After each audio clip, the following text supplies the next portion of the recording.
ไปเก็บอ่ะนะไปเก็บผักกาดเซกข้างกะมานี่อ้าโธ่เด็ดงามก็งามแต่ผักกาดเซกนะเบิ่งนี่นะเบิ่งนี่บ้านเจ้าก็เอิ้นผักกาดเซกคือบ้านคอยบ่ยังสิซอมนี่คือมันงามได้มัดนะโอ้ยซอยได้ติดตามทางคลิปค่อยเด้อเช้าค่อยบ่ได้เวทได้งานเพราะคลิปค่อยมีแต่แนวนี้ได้พวกข่อยไปบ้านนั้นเฮ้ยค่อยไปบ้านนี้สิมีได้ค่อยโยมตาค่อยมีเห็นหูค่อยเฒ่าแล้วอย่าว่าฟ้ากดติดตามนะอุดหนุนแม่ยงแน่เด้อสิเจ้าสาธุเด้อพวกเจ้าถือเลข6โตอือ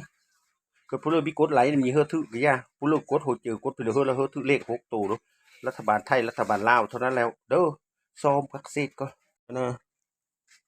งามก็งามแต่เสียก็จังว่ามีเคยหูเคยเห็นไปข้าวเดียวนี่เลยนะไปตัดข้าวเดียวนี่เลยผมมันยอดเยอะเนาะมันเป็นตัดตะหึงละเอาไปสุดแล้วมีแต่ขายจักกีบคนทิมในตลาดทั้งโคกกับมีแต่ตัดเลยบัดมื้อเช้านี่เขาถามเบิดตัดมาแล้วบ่ผักกะซีดนะวะเละตัดมาก็บอกจะมีซื้อเขาขี้ขานมาเหมยปะนะลงขี้ตุ่มมาเพียงหูแข้งกาเข่าเพียงหูเข้ากลางขานี่อันนี้เอาไปลองเบิ้งไปขายส้มนั่นละมันจะเบิดส้มกัน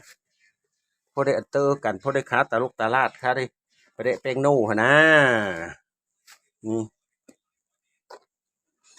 งามจะเทนะข้าวดีเลยนี่เขามันยอดเยอะเนาะแล้วก็ซ้อมเลยนี่ซ้อมมันงามมาทำงามละปิ่นหูปิ่นหางเสื้อเลยได้ยู่ป่ะฮะนะมันมีหางไม่มีดอกพ่อเจ้าจะขึ้นแต่ว่าอันขายอันนี้ละล้ำละลุยแต่เสื้อซาดหน้าตอนบ่ายเจ้าว่าบ่กินกับตำมะฮุ่งกินกับแกงลูกใหม่พัดโคเสือแม่บดแดงคนไทยเขามักแต่เขาโคเสือแม่บดแดงเขามักน่าสักสว่ามันงามฮะโอ้โหเทวบุตรเทวดาพระอินทร์พญาพรหมพักกาซี่ก็สมงามก็โยเขาไม่ได้ตัดตะหึงแล้วมันเปลี่ยนราคาเขาตัดหวังหัดจะให้เด้อไปทะลุกระมืดติดแต่น้อยพูดมัน5,310พูดห้าอันน่ะ310 7 มัด 20ก็ขายเนี่ยนั่นได้โอ้เธอตาเฮงไม่ได้ลงทุนลงโหดว่ะบ่ได้เตอกันนี่ตอนเลิฟนี่ซ้ำแต่ส้มเบิ่งเอาไปได้ขายเลยมื้อหน้าสิลงตัดเอาอีกก็บ่ได้ขายเลยสิไปตัดเอาอีกได้ผักกะเสดนี่เป็นป่าอย่างเจ้าเท่านั้นละเด้อฝากกดติดตามด้วยเด้อพี่น้องเด้อก็ผักกะเสดเจ้านะงามก็งามแต่ผักกะเสดเฮ็ดงามๆได้มีเฮ็ดงามก็มีได้ซื้อได้ติดเอาได้นั่นนี่นะนี่มันเป็นอันนี้นะนี่มันเป็นซอยนั่นนั่นได้เจ้าเบอร์เก้นี่มันติดเอาได้มันเป็นหัวลู่อ่ะได้เออเฮ็ดงามก็เป็นได้ซื้อได้นั่นได้คนในมือนะ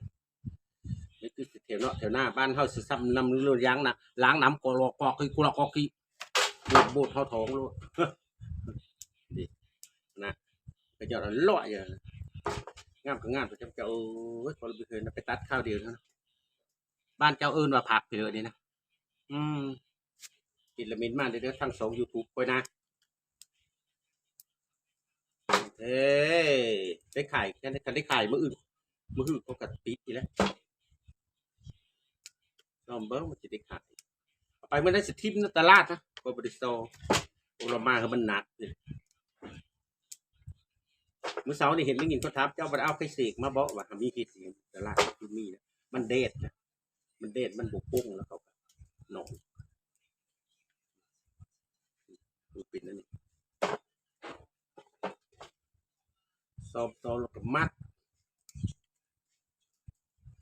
เนี่ยปะหมองเดี๋ยวเห็ดไปจากศิลาโรยก็มีลำมีโรยแล้วมีโรยคือบ้านคือเมืองพนได้คอยได้อยู่เมืองอยู่หน้ากะย่ามันเฮินไม่ได้เศร้าอยู่เฮินตัวเองนี่จะหากินและย่าคอยว่านั่นนี่แหละวัดสนามันมีมันก็สิมีเล็ก800-900 ล้านพวกเอาผมว่าเนาะสู้ว่าไม่ได้คนเอาอนาคตต้องหาไม่เห็นได้เดี๋ยวซื้อก็ไม่ได้คือจีดินซื้อเล็กหมาก็ซื้อเล็กปลาก็เล็กกันมาไปออกเซาอีทุกอีมันโลกไก่เฮ้ ตาหน้ายเป็นตาหน้ายฮะดินะโสมนะอย่างนี้เลยเพราะนั้นก็เขาดูเบิ้งแบบนั้นก็เสียก็จะเบิ้งแบบผสมค่อยมัดเลยแต่ไม่ไปตัดอันพักกระซีดเพราะว่าฝุ่นปกเป็นปกอ้าวแต่ข้าวกูมีขั้นมาตัดก็คือว่ามีขนาดว่าเฉพาะตกแห้งแล้วกูตัดพักกระซีดแล้วก็ได้ประวัตินี้ละเด็กมาแล้วได้ฝุ่นแล้วตู้มาแล้วเพราะว่าฝุ่นที่ตกหนักได้ครับว่าตีนระมัดระวังน้ำปลาสีไหลลากได้นี่เห็นคนไทยก็เจ้าพัดเสิร์ฟเมย์บดเด้งเนาะเมย์บดเด้งเขาคิดพัดเสิร์ฟเมย์บดเด้งกินกับข้าวเจ้าดักกินกับข้าวซอยนะจริงว่ะเมื่อกี้กินเป็นกระเซฟเกี่ยวพริกไปเลยนะกินจับเกี่ยวพริกนี่ก็งามเลยได้ซ้อมนะติดตามทั้งคลิปเลยนะพี่น้องเด้ออย่าลืมตัวซ้อมตัวโซมมันก็งามแล้วก็มัดตัวซ้อมเลยนี่นะตัวมีแต่ซ้อมนะมันยุ่งมันยากอยู่นะเบิ่งเอาแล้วจ้ะเฮ็ดเครื่องขายกันละเท่าไรเฮ็ดมันงามเดี๋ยวมูจึงจะซื้อนะพี่เดี๋ยวก็ตามได้คอยพันนั้นได้ก็เมนได้ไปขายกับมูก็เป็นอาจจะซื้อไม่อาจจะจับนะอันพวกซื้อก็จับเบิ่งงามเด้เพราะว่ามันเป็นนั่นนี่มันยุ่งมันยากนี่ไปมัดเลยก็ไม่เป็นตะกินได้นี่ได้สวยยังละตัดสดมันอยู่นี่แนวนั้นแล้วสิเจ้าเฮ็ดเครื่องขายเนี่ยงามหางามกินกับแกงลูกไม้กินกับแจ่ปูแจ่ป่าโอ้ยกว่ามันแซ่บหลังจากซ้อมแล้วก็อ้อยสอยแล้วก็มัดแบบนี้มัดแล้วก็ตัดโซนบางนี้มันงามเลยนะนี่คือมันงามคือมันซับได้ขี่ซ้อมมาก็ได้บอกโยอยู่ตะกตานั่นน่ะเดี๋ยวปกติก็ให้ทั้งงามได้กูจะยึดจับเยอะใบเอาไปขายกันมันปิดตาแซ่บแล้วนะก็ผ้าตุ้มเห็นนะนี่ผ้าตุ้มเห็นนี่จะมันโคตรพักที่บ้านแต่งงแหลงนี่ตุ้มเป็นอันนี้มัดเป็นมันเนี่ยมัดเป็นอันนี้มัดท่านอันนี้ละมัดท่านอันนี้ละตั้งไว้แล้วแบบนี้มันจึงซื้อจะแลกอยู่นั่นได้สิโอ้ยเห็ดน้ำผักอันนี้นะขนาดเราโคตรละงอกละเงกละงกละงอยยกพิธีไปว่าน้ำมันเหี่ยวกูสิคือกับส้มเหลือนั่นละ2 4 6 8 10 12 14มัดอันนี้จังมัดลืมนับเลยจบมืออื่นมิตรลงตาลาดจบพิธีระบุ